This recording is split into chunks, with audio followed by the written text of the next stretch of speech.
최근 국토부와 서울시가 재개발 재건축 사업에 있어서 조합원 지위 양도 제한 시기를 앞당기기로 했습니다. 주택시장 안정을 위한다는 정책인데 우려의 목소리도 적지 않습니다. 이와 관련해서 김인만 부동산 연구소 김인만 소장 전화 연결해서 살펴보겠습니다. 소장님 안녕하십니까?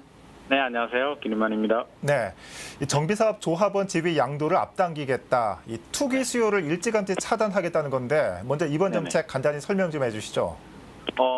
오세훈 서울시장과 이제 국토부가 손을 잡았다는데 굉장히 상징성이 있는데요. 예. 서울시의 공급 물량을 늘려야 되는 공통적인 적이 있기 때문에 손을 잡았는데 관건은 투기 수요 억제죠. 투기 수요가 많이 유입이 될 가능성이 높기 때문에 투기 수요를 차단을 해야 되는데 투기 수요를 차단할 수 있는 가장 좋은 방법은 허가제, 토지거래 허가를 해서 거래를 제한하는 방법이 있고 또 하나는 조합원 지위 양도 금지라고 해서 조합원들의 그 거래를 막는 방법이 있는데 재건축과 재개발이 좀 차이가 있습니다. 기존 같은 경우는 재건축 같은 경우는 조합 설립 인가 단계부터 네. 이제 거래를 제한했는데 이걸 앞당겨서 안전진단이 통과되면 거래를 원천 막아버리겠다는 것이고요. 재개발 같은 경우는 관리 처분, 그러니까 이제 멸실되는 단계부터 네. 거래를 제한했는데 지금은 가장 초기 단계죠. 그래서 구역 지정부터 거래를 막아버리겠다는 것입니다. 그래서 새롭게 구역 지정을 하거나 안전진단을 통과해서 어떤 규제를 풀어주면서 공급을 늘려서 이렇게 오세훈표 또는 공공주도 재건축 재개발 사업을 진행하게 되면 거래를 제한시키겠다는 것이 서울시와 정부의 생각입니다. 네, 이 발표 이후에 상승세가 한풀 꺾일 조짐이란 보도도 있지만 시장에서는 우려의 목소리도 나오고 있습니다.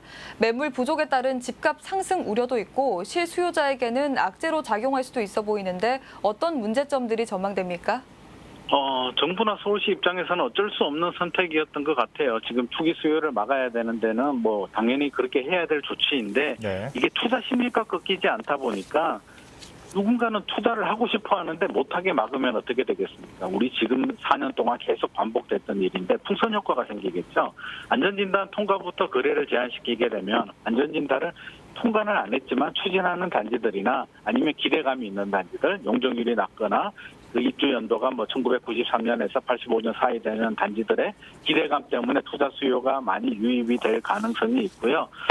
또 이렇게 되면 재개발 같은 경우도 이제 구역 지정, 그러니까 구역 지정부터 막아버리게 되니까 그 이전 기대감이 있는 단지들로 투기 수요가 많이 유입이 되고 집주인들 입장에서 그러니까 조합원들 입장에서는 거래는 제한이 되지만 어차피 새 아파트가 될 가능성이 높고 정부나 서울시가 지원을 해줌으로써 정비사업 속도가 빨라지기 때문에 굳이 빨리 팔 이유는 없다. 그렇게 되면 버텨보자라는 매물 동결 현상이 생겨서 최근에 우리 주택시장이 굉장히 거래가 안 되면서 여러 가지 규제들로 꽉 막혀 있는데 이런 동맥 경화 현상이 더 심화되면서 주택시장 안정과는 달리 반대의 경우 일부 거래가 되면 가격이 폭등하는 신고가 행진이 발생할 가능성도 배제할 수는 없습니다.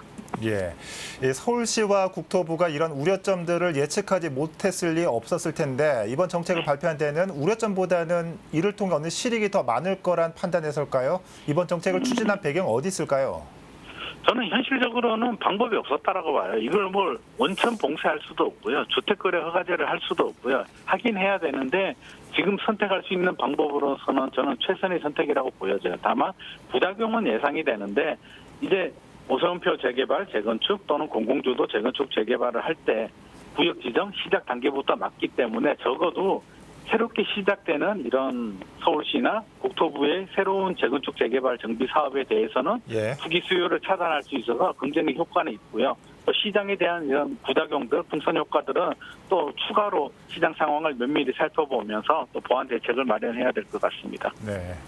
네, 소장님 말씀 들어보니까 조합원 양도를 강화하는 이번 정책 발표가 장기적으로 과연 전체 부동산 시장을 안정화시킬 수 있을까 의문점도 드는 게 사실입니다. 소장님이 보실 때 이번 정책 어떤 부분이 아쉽고 또 과연 부동산 안정화에 기여할 수 있을까요? 이게 단기적으로 보면 풍선 효과도 발생할 수가 있고요. 여러 가지 부작용들, 투자 심리가 죽지 않았기 때문에 여러 가지 부작용이 발생할 수는 있는데 장기적으로 보게 되면 결국에는 주택 공급을 늘려야 되거든요. 특히 서울 같은 경우는 신도시 개발이라든지 이렇게 주택 개발할 수 있는 빈택지가 굉장히 부족한 지역이기 때문에 재건축 재개발을 할 수밖에 없고요. 그렇게 바라본다면 장기적으로 이렇게 진행이 돼서 서울의 주택 공급 물량이 늘어날 수가 있다면 장기적으로는 저는 긍정적인 효과가 더 크다고 생각을 합니다. 예. 자, 이 개정이 되면 오늘 9월부터 적용되는데 이 공공성과 속도를 강조하는 서울시와 이 정부의 부동산 정책에 어떤 영향을 미칠지 이목이 집중되고 있습니다. 자, 소장님 오늘 말씀 잘 들었습니다. 네. 김인만 부동산 연구소의 김인만 소장과 얘기 나눠봤습니다.